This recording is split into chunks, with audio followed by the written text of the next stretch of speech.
Estamos no encontro 79, dia 5 de maio de 2019. E esse é o Evangelho. Evangelho segundo o Espiritismo, capítulo 12. Amai os vossos inimigos. Pagar o mal com o bem. Aprendestes que foi dito: amareis vosso próximo e odiarei vossos inimigos. E eu vos digo: amai os vossos inimigos, fazei o bem àqueles que vos odeiam, e orai por aqueles que vos perseguem e vos caluniam, a fim de que sejais os filhos de vosso Pai, que está nos céus, que faz erguer o sol sobre os bons e sobre os maus, e faz chover sobre os justos e os injustos. Porque se não amardes senão aqueles que vos amam, que recompensa disso tereis? Os publicanos não o fazem também? E se não saudardes senão os vossos irmãos, que fazeis nisso mais que os outros? Os publicanos não o fazem também. Eu vos digo que se a vossa justiça não for mais abundante que a dos escribas e dos fariseus, não entrareis no reino dos céus. São Mateus, capítulo 5, versículos 20, depois de 43 a 47. Se não amardes, senão aqueles que vos amam, que recompensa tereis, uma vez que as pessoas de má vida amam também aqueles que as amam? E se não fazeis o bem, senão aqueles que vo-lo fazem, que recompensa tereis, uma vez que as pessoas de má vida fazem a mesma coisa? E se vós não emprestais, senão aqueles de quem esperais receber o mesmo favor, que recompensa tereis, uma vez que as pessoas de má vida se emprestam mutuamente para receber a mesma vantagem? Mas por vós, amai os vossos inimigos, fazei o bem a todos, e emprestais sem disso nada esperar, e então vossa recompensa será muito grande, e sereis os filhos do Altíssimo, que é bom para os ingratos e mesmo para os maus. Sede, pois, cheios de misericórdia, como vosso Deus é cheio de misericórdia. São Lucas, capítulo 6, versículos de 32 a 36. Se o amor ao próximo é o princípio da caridade, amar os inimigos é sua aplicação sublime, porque esta virtude é uma das maiores vitórias alcançadas sobre o egoísmo e o orgulho. Entretanto, equivoca-se geralmente sobre o sentido da palavra amor nessa circunstância. Jesus não quis dizer por essas palavras que se deve ter pelo inimigo a ternura que se tem para com um irmão ou um amigo. A ternura supõe a confiança. Ora, não se pode ter confiança naquele que sabemos nos querer mal. Não se pode ter com ele os transportes da amizade, porque se sabe que é capaz de abusar disso. Entre pessoas que desconfiam umas das outras, não poderá haver os laços da simpatia que existem entre aquelas que estão em comunhão de pensamentos. Não se pode, enfim, ter o mesmo prazer ao se encontrar com um inimigo do que com um amigo. Esse sentimento resulta mesmo de uma lei física, a da assimilação e a da repulsão dos fluidos. O pensamento malévolo dirige uma corrente fluídica cuja impressão é penosa. O pensamento benevolente vos envolve de um eflúvio agradável. Daí a diferença de sensações que se experimenta à aproximação de um amigo ou de um inimigo. Amar os inimigos não pode, pois, significar que não se deve fazer nenhuma diferença entre eles e os amigos. Esse preceito parece difícil, impossível mesmo de se praticar, porque se crê falsamente que prescreve lhes dar o mesmo lugar no coração. Se a pobreza das línguas humanas obriga a se servir do mesmo termo para exprimir diversas nuances de sentimentos, a razão deve diferenciá-los segundo o caso. Amar os inimigos não é, pois, ter para com eles uma afeição que não está na natureza, porque o contato de um inimigo faz bater o coração de maneira bem diferente do de um amigo. É não ter contra eles nem ódio, nem rancor, nem desejo de vingança. É perdoar-lhes, sem segunda intenção e incondicionalmente, o mal que nos fazem. É não opor nenhum obstáculo à reconciliação. É desejar-lhes o bem em lugar de desejar-lhes o mal. É regozijar-se em lugar de se afligir pelo bem que os alcança. É lhes estender mão segura em caso de necessidade. É abster-se, em palavras e em ações, de tudo o que possa prejudicá-los. Enfim, é lhes retribuir em tudo o mal com o bem, sem intenção de os humilhar. Quem quer que faça isso, cumpre as funções do mandamento. Amai os vossos inimigos.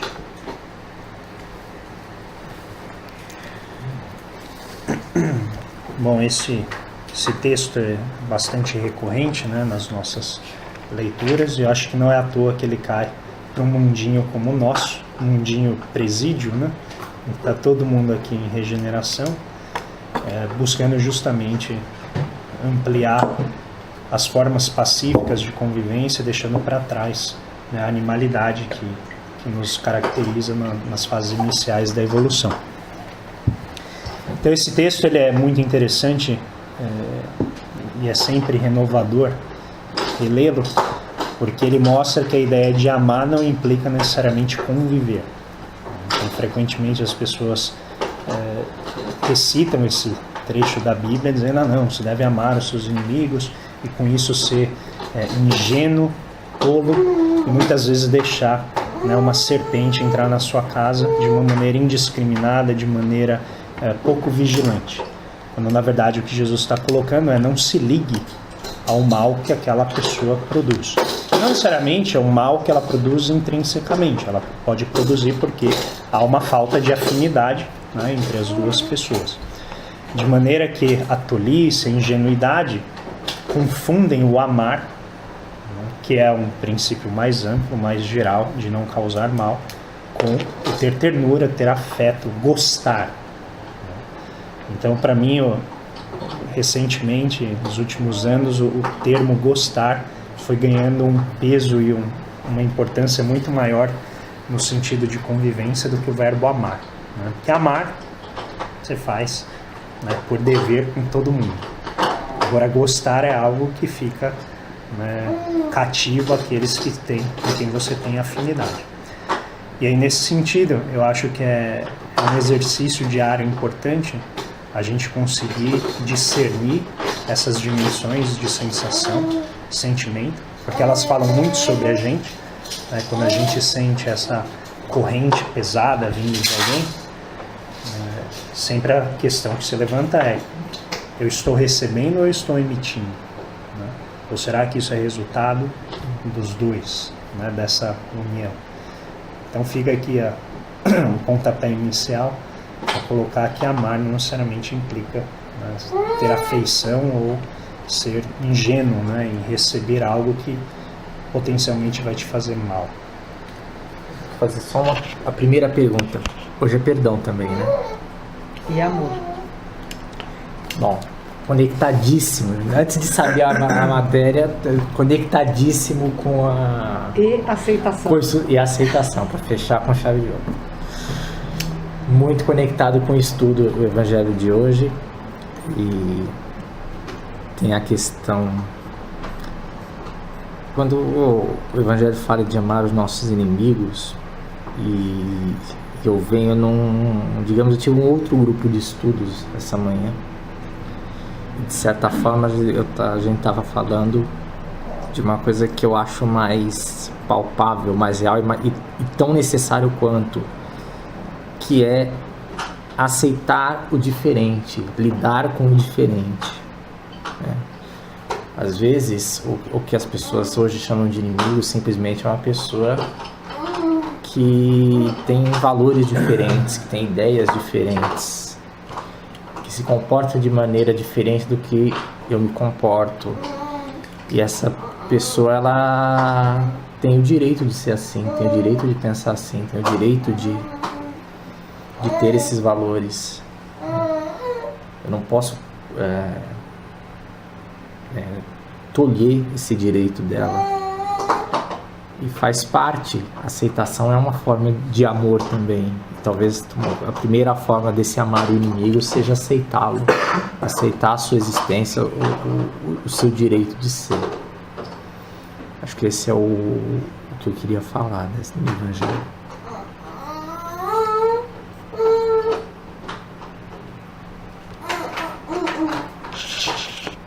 Bom, o que é ser inimigo? O que é ser inimigo? É aquele que produz o mal, que traz o mal, que deseja mal a você, que está procurando te atrapalhar na sua vida. procurando te colocar numa situação inferior.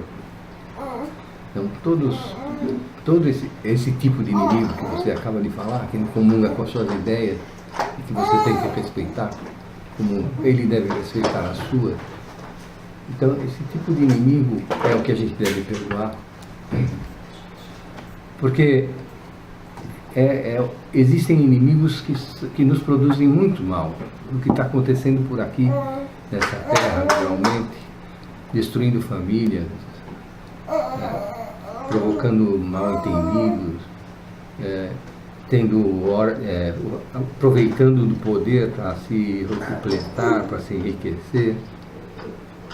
São esses que a gente tem que perdoar?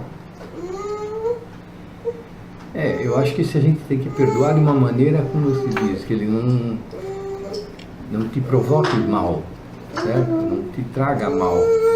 Deve perdoar no sentido de aceitação, de uma abnegação mesmo, de deixar amar o próximo com a ti mesmo. Quer dizer, você ama e perdoa.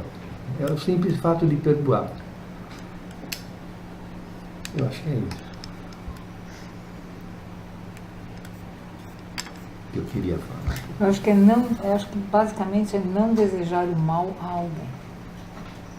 Então assim, eu posso não ter afinidade, posso não ter uma ligação, alguma coisa mais saudável com determinadas pessoas, mas se essas pessoas estão na minha vida, alguma razão deve ter, até por conta das provas que nós aceitamos e às quais nós estamos sujeitos.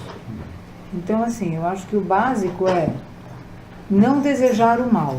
Então, eu não sou obrigada, é o que o André falou, é a diferença entre amar e gostar. Eu não sou obrigada a gostar de alguém, mas eu tenho por obrigação não lhe desejar o mal, mesmo que eu não tenha afinidade com nada. Então, eu acho que o básico para mim é não lhe desejo mal. Então, pronto, você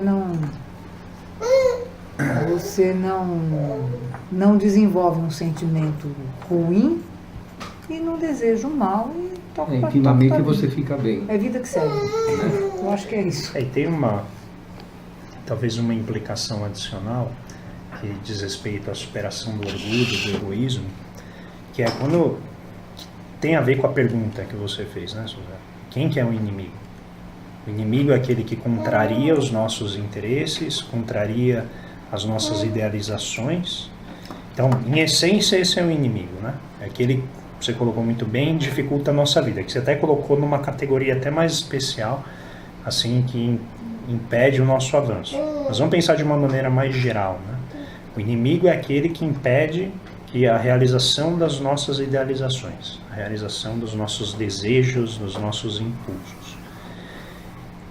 Aí a implicação que eu vejo do amar o inimigo é porque se você não abrir o caminho para a reconciliação, não abrir o caminho para que haja um perdão, você inclusive se fecha a reconhecer que aquela pessoa era um amigo, na verdade, uma amiga, e não um inimigo. Só naquele momento, dado o seu entendimento, aquela pessoa se manifestava como um inimigo, mas ela estava, na verdade, tentando te colocar no caminho do progresso, né, espiritual. E eu acho que talvez tem vários cernes aqui, né? Tem vários pontos-chave, mas eu acho esse particularmente interessante. Quem são os inimigos? Será que inimigo é uma definição ontológica, né? Uma pessoa, ela é má? Ou será que depende da função que ela está desempenhando, né, na nossa vida, naquele momento? E isso é diferente, obviamente, você cair na ingenuidade e dizer, não, todo mundo é bonzinho, eu posso confiar em todo mundo, né? E aí ficar indiscriminadamente, né, abrindo, né, o seu campo energético para qualquer tipo de influência. Mas certamente eu acho que o ego e o orgulho, eles influenciam muito a nossa definição de quem é amigo e inimigo, né? Nós mesmos já tivemos várias situações de amigos próximos que de repente, assim, parece que a pessoa muda, né? Aí você não sabe se é a pessoa que mudou, se é a gente que mudou, se foi né, a situação que levou aquilo, mas a gente chega a não reconhecer, né, a pessoa.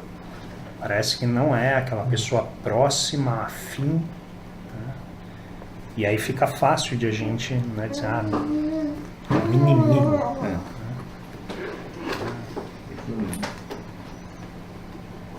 Rita, escutar, Rita, vai, só você não falar. Não, a Fê também não falou. É que o Tomás está monopolizando. Não, eu acho que tudo... Depois, é que esse livro que nós vamos fechar hoje, ele me ensinou uma série de coisas. Então, primeiro, você tem que gostar de você mesmo e você não pode ser inimigo de você mesmo. Às vezes você mesmo se bloqueia e não deixa as coisas acontecerem, pode até falar que é o outro que está fazendo, mas na realidade é você mesmo que está se bloqueando. A minha vida mudou de uns tempos para cá, porque eu estou dando aula diferente agora, então eu também estou vendo outras realidades, tá? Então uma das coisas, esse termo amar e gostar, eu ainda não sei, não tem uma distância muito grande para mim, porque quando você gosta e acaba amando e vai, tanto as pessoas quanto o que você está fazendo, ou até certas coisas. Eu acho que o que tem que ser trabalhado é você com você. Se você se amar, você vai ter amor para dar. Se você se gosta, você vai ter o que as pessoas verem em você para gostar de você. Tá? E não gostar também vale a pena. Se você não... Você olha para a pessoa e a pessoa parece que até muda o caminho por sua causa, você fala, ixi, não vai dar muito certo isso não, tá? Então eu acho que depende muito de você, como você está. Diz aquela passagem bíblica, a boca fala daquilo que o coração está cheio. Lembrei disso. Isso aí. Eu falou isso, eu lembrei. Procurar. A boca fala daquilo que o coração está cheio. Que é o que você tem a oferecer. Que você sente. Porque eu tinha uma pessoa que eu gostava muito que falava, você só dá o que você tem para dar. Não adianta, se você gosta, se você também acha que o mundo é seu inimigo, você não vai gostar de ninguém também. E as pessoas, óbvio, por reciprocidade, também não vão gostar de você. Entendeu? Então, eu acho que tudo parte de cada um. Mas eu acho que assim, o gostar, quando você gosta de alguém, já está incluído o amar. Nem todo mundo que você ama ou deveria amar, necessariamente você gosta. Quem você gosta, você ama. Amar no sentido de respeitar, de não desejar o mal, como a Mi falou. O gostar é um a mais, né? É um passo adiante. Um grau acima. Né? Mas não desejar o mal e respeitar já é alguma, né? Alguma coisa. Mas eu acho uma das coisas mais difíceis isso. Quando alguém, assim, que a gente tá falando de inimigos, discórdia, tá? Mas quando é uma pessoa que te faz um mal, o ímpeto, primeiro, animal, né, é... Raiva é querer que aquela pessoa se ferre, vai acontecer a mesma coisa. Só que aí é a questão, né, de parar, respirar. Nós somos humanos imperfeitos. Mas a vontade inicial